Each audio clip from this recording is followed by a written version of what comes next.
nice B-roll, please?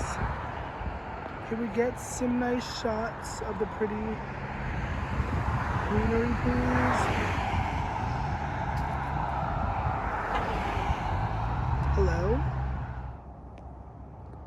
Oh, this is intense. Okay. All right. This is intense. Okay. I mean, ooh, okay, sure. Lovely. It's kind of raining. Excuse the wetness. But my ex was technically, I was technically a first for him, but also low-key he was a first for me in the sense that like I've never really had a relationship, like a committed relationship where I genuinely felt like it was completely mutual up until the end, you know? Like we had super strong feelings for each other, and that, for me, that was the first. And for him, the first was me being a dude. And I mean, he was already open to the idea. It wasn't like I was just like, you know, popping his cherry completely. Like he was interested. But yeah, that was a first for him. And I pray that he doesn't look back with disdain because it ended kind of sour in my opinion. And oh gosh, I thought there was a person in there. I was like, oh my gosh, she's just watching me record. Not that it really matters. I mean, people do this. I know you can't see me, but I did some Googling, I did some research, and I mean, I already knew this in essence, but essentially it boils down to when people are LGBT, they don't tend to get a lot of support from their family, specifically in that regards, but also in general. And especially for men, that leads to closeted situations, like them not really feeling like they can be themselves. Whether that's on a conscious level or a subconscious level, they don't really feel as though they can be themselves. And it's so sad. So I do have sympathy for these people, but yeah, first really sets you up for failure or success in a lot of situations. I was thinking of an analogy about college. Like if you go to college, right, for your first time ever going to college, right, going away to college, and it happens to be a flop all the way around, like it's just not a good experience, you may or may not develop a sense of mistrust when it comes to colleges. And moving forward, you might like tell people, be like, watch out when you go to college, like make sure you're getting into the best situation. Like you might have that mindset because your first experience was not the best, so you know that it's possible for colleges to not be the best. But on the flip side, if you go to college and it's the best thing ever, it's the best experience ever, you might tell people, hey, college is awesome, you're gonna love it. But then let's say that they go to the college that you could have went to, right? And then it's a flop for them. It's just a flop all around. And so you told them that it was gonna be great because you had a great experience, but now they had a terrible first experience. And like, unless you have the mindset of, I understand that this was my experience, but it doesn't have to be all the experiences. Unless you have that kind of mindset, your first experience with things is always gonna be a setup for the rest of your outlook on that. Like if you go kayaking, right, and it's the worst, I've never been kayaking by the way, but if you go kayaking and it's the worst experience of your life, you're not gonna wanna go kayaking again, most likely. And if you do, you're a brave motherfucker, okay? So, hi. There's this one dude, right, and maybe this is terrible to say, but like the best thing about him was his dick. Like, ugh. I told him that too. I was like, you have such a pretty dick, like, and I wanted to kiss him. I wanted to fucking smooch his lips, but maybe I should not be labeling him SDL, but I'm pretty sure he was not super open with that sort of stuff. It's possible that he just didn't really like me that way, but I also knew the type of people that he hung around and the type of people that he like considered, loved ones and whatnot. And it's like, I mean, even if you're not DL, like you're letting me suck your dick, and not to necessarily say that we need to put labels on this, but in the society that we live in, I think it's Ross, where he's like, get a load of this, and then it's society, because memes. Okay, I'm not. Bye. I've popped a lot of cherries. I've been a lot of people's first, and it's a lot of responsibility. Like, I didn't think about it until recently, until I was with my ex, but being someone's first is a lot of responsibility.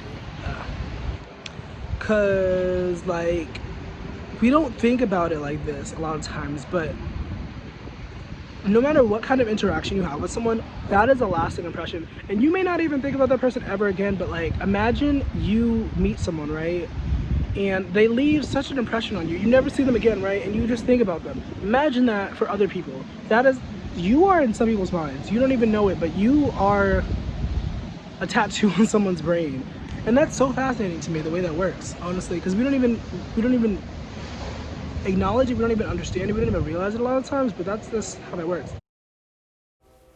This makes me think of a teacher that I had, Miss Swift, who I had a really nasty experience.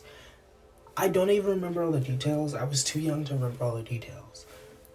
But for sure, I remember I did not like her. She yelled at me on the first day of school because I didn't know where I was going, plus maybe because I touched her. But either way, I was a child. And that really set me up.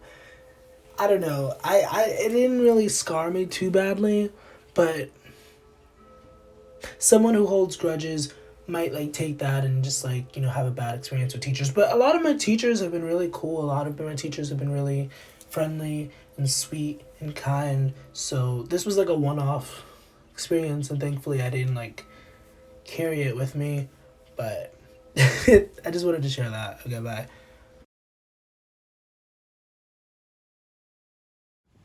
Oh, that is perfect though. Like, actually, oh shit. Okay, but actually, my ex was 19, and while that is kind of young for me, I have brothers who are 19, so that was kind of weird for me. But at the same time, I really enjoyed his energy. I really enjoyed him, and like I said, things didn't end the best. So I do wonder how he's gonna look back at this, and if he's gonna look back at this fondly or what. I mean, he's a pretty smart guy, so I'm pretty sure he can look at this objectively. But I don't know. Like, I didn't really display myself in the best way towards the end, so I don't know. I admit my faults.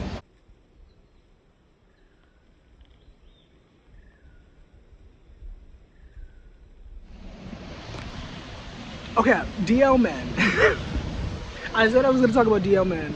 A lot of my firsts have been DL men. Like, a lot of the people that I've been first for have been DL men. And it's really weird because these are people that are not open with their sexuality usually. These are people who have not come to terms with their sexuality. And it can be a lot of responsibility, because then you have to make sure that you navigate a certain way, and you have to make sure that they like understand that like, this is our experience, but this is not how all your experiences are gonna be with men. I know I consider myself pretty masculine. I know I sound like a fucking butch queen, but I consider myself to be pretty masculine, right? But a lot of dudes do not consider me that, and that definitely dictates a lot of how my relationships with people go. And because masculinity and femininity do play a role in our society, unfortunately. But DL men are a different breed of people. Like, I love them. I respect them. I respect it. I don't think I've ever been DL. I don't think there's ever been a moment where I was like, I need to hide this. Like, maybe a moment where I didn't necessarily share my life with everyone, but I don't think there was ever a moment where I was like, I need to keep this on the hush. I need to be quiet about this. I was technically talking about having sympathy and like understanding and having compassion for DL men, but I kind of went on a tangent and I deleted most of that. So, hi. If you know a DL, dude, please don't expose them. I do not like the idea of exposing people. I mean, maybe if they're a shitty person, but even then, I'm just like, come on, guys. Come on, guys. Like, it's just weird behavior to me, especially when it has to do with someone's sexuality. Like, unless they directly hurt someone, and even then, it's just weird. I think if I had any advice to give to people in the closet, to give to people who are not open with their sexuality or don't feel like they can be open with their sexuality, it would be to remember that this is a short ass life. Like, honestly, we only have so much. And if you spend most of your time in hiding, what kind of existence is that? Like, I mean, if that's what you want to do, if that's what you feel called to exist as, sure. But realistically, like, passionately, there's so much more to that. There's so much to experience, and you can't experience that when you're in a closet. You can't experience that when you're hiding your true self from the world. When you're hiding your true self from yourself, honestly. Like, if you don't even really acknowledge who you are, like, fuck the world. Like, you need to know who you are, and you need to really be strong in who you are. And I genuinely wish that the concept of closeted people being DL could just be eradicated. And maybe that's unrealistic, but this is my video. And I appreciate you for watching. I appreciate you for getting this far. Thank you so much. And bye.